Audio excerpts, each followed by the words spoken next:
તરુણ ગજ્જરના કડી ખાતેના નિવાસસ્થાને સુરક્ષા આપવામાં આવી છે। તરુણના નિવાસસ્થાને સીઆઈએસએફના જવાનો ગોઠવવામાં આવ્યા છે। થપ્પડકાંડ થયો હતો અને તેના કારણે તરુણ ગજ્જરનું જે નિવાસસ્થાન છે કડી ખાતે ત્યાં પણ સુરક્ષા વ્યવસ્થા ગોઠવી દેવામાં આવી છે કે કોઈ પ્રકારની અઘટિત ઘટના ન બને માટે સીઆઈએસએફના જવાનો ત્યાં ગોઠવાઈ ચૂક્યા છે। જો કે તેના પિતા દ્વારા તો સ્પષ્ટપણે કહેવામાં આવ્યું છે કે છેલ્લા 3-4 દિવસથી તરુણ ગજ્જર સાથે તેમનો કોઈ સંપર્ક થયો નથી અને ઘરે તે આવ્યો નથી, પણ કોઈ પ્રકારની અઘટિત ઘટના ન બને, કાયદો વ્યવસ્થા જળવાઈ રહે, ચૂંટણીનો સમય છે માટે સીઆઈએસએફ અને જવાબદાર અધિકારીઓ દ્વારા ત્યાં હાલ તો વ્યવસ્થા ગોઠવી દેવામાં આવી છે।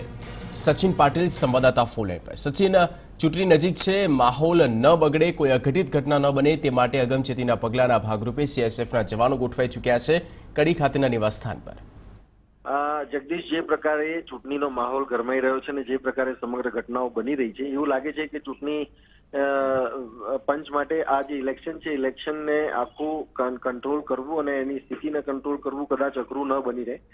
ત્યારે આ જે ઘટના છે આજની, જેમાં હાર્દિક પટેલ ઉપર જે એટેક કરવામાં આવ્યો અને હાર્દિક પટેલને જે લાફો મારવામાં આવ્યો, આ જે સમગ્ર ઘટના છે, એ ઘટના બાદ જે વ્યક્તિ તરુણ ગજ્જર છે, જે કડીનો રહેવાસી છે, એના ઘરે પણ સીઆઈએસએફના 10 જવાનો ગોઠવી દેવામાં આવ્યા છે।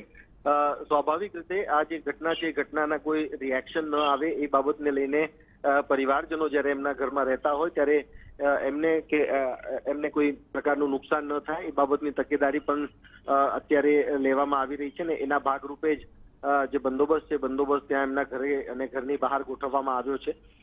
જે પ્રકારે આ સમગ્ર ઘટના બની હતી ત્યારબાદ એના રિએક્શન્સ પણ જોવા મળ્યા હતા અને જે પ્રકારે આ જે સમગ્ર ઘટના છે, ઘટનાની નિંદા પણ કરવામાં આવી હતી। સાથે જ આક્ષેપ અને પ્રતિ આક્ષેપ પણ આ મામલે કરવામાં આવ્યા હતા, જેમાં ભાજપ અને કોંગ્રેસ એકબીજાની ઉપર આરોપ લગાવી રહી હતી અને એવામાં જ આ જે ઘટના છે, ઘટનામાં બંદોબસ્ત ત્યાં ગોઠવી દેવામાં આવ્યો છે અને સાથે જ કોંગ્રેસ તરફથી પણ માંગણી કરવામાં આવી છે કે હાર્દિક પટેલને Y+ કેટેગરીની સુરક્ષા આપવામાં આવે।